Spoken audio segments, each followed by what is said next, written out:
La semaine, vous le savez, nos reporters ont posé leurs bagages à Marseille. Et justement, c'est la rentrée scolaire. Emmanuel Macron sera ce matin aux côtés des élèves d'une école du 13e arrondissement. C'est un des problèmes majeurs de la ville, la vétusté des établissements. Près de 300 écoles qui sont concernées. Caroline Philippe, on vous retrouve devant l'une d'elles. C'est l'école nationale. Elle est dans le 3e arrondissement. Oui, c'est l'établissement de Marseille qui symbolise de plus l'état de délabrement des écoles municipales. D'abord, les locaux sont inadaptés. C'est un ancien immeuble avec de toutes petites pièces mal isolées, des chauffages qui fuient l'hiver, des faux plafonds qui s'effondrent, des toilettes souvent bouchées. Ensuite, c'est une école surpeuplée. 500 élèves sont accueillis ici au lieu de 300. Il faudrait donc tout refaire. Mais en attendant le début des travaux, en attendant la réhabilitation complète, l'école va rependre. Dans moins de 2 heures, la cloche va sonner. Juste avant, je vous emmène faire un état des lieux avec Michael Bregliano. Il enseigne en CM1, CM2 ici.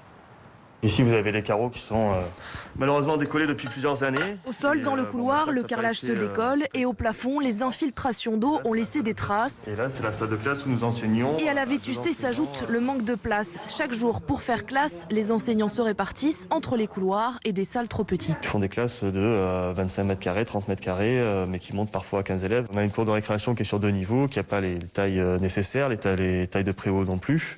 Ça devient là aussi problématique. On aurait une centaine d'enfants en moins dans l'école, ce serait gérable. Si la nouvelle équipe municipale apparaît au plus urgent, installation de détecteurs de fumée et débouchage des sanitaires, Michael continue d'exercer son métier dans des conditions dégradées. Pour l'instant, en tout cas, c'est le quartier dans lequel j'apprécie travailler.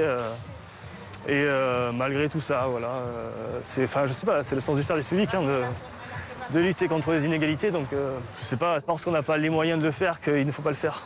Les larmes, elles me viennent parce que je suis énervé qu'il y ait un discours si éloigné de la réalité. Les élèves en situation de handicap qui sont accompagnés par des personnes précarisées, alors que c'est hyper important. Le personnel de mairie qui est en sous-effectif. Tout ça, ça crée des conditions où l'école qui est censée, à minima, essayer de rattraper un petit peu les inégalités sociales, justement, elle ne fait que les creuser.